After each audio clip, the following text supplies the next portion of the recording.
Voici la troisième génération de Twingo. Même si l'avant rappelle vaguement l'ancienne avec ses petits feux ronds à LED, en série sur toutes les versions, et qu'elle fait un clin d'œil au R5 Turbo des années 80 avec ses feux arrière, la voiture est entièrement inédite.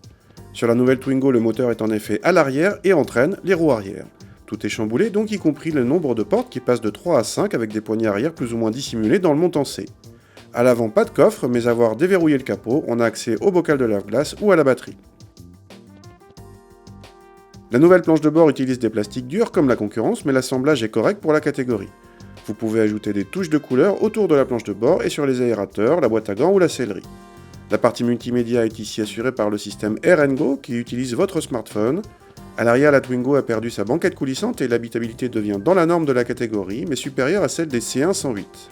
Pour le coffre, nous avons mesuré 205 décimètres cubes, c'est moins que les C1 108, mais le volume est plus facilement utilisable. Au démarrage, le petit 1 litre ne fait pas trop entendre sa sonorité 3 cylindres, elle devient plus audible à haut régime et la sonorisation laisse à désirer à haute vitesse. En ville, le petit bloc est suffisant et presque agréable, tout comme la commande de boîte, mais l'un des plus gros points forts, surtout pour une citadine, vient du diamètre de braquage très court, nous avons mesuré 9,10 m. Notre Twingo en roue de 15 pouces est avérée plutôt prévenante en suspension. Côté moteur, les 70 chevaux suffisent pour la départementale, mais la voiture met longtemps à atteindre les 130 sur autoroute. On aurait pu s'inquiéter du comportement de cette propulsion, mais rassurez-vous, Renault l'a rendu très sage, tendance sous-vireuse et l'ESP intervient très tôt en cas de besoin. Aucun souci de ce côté.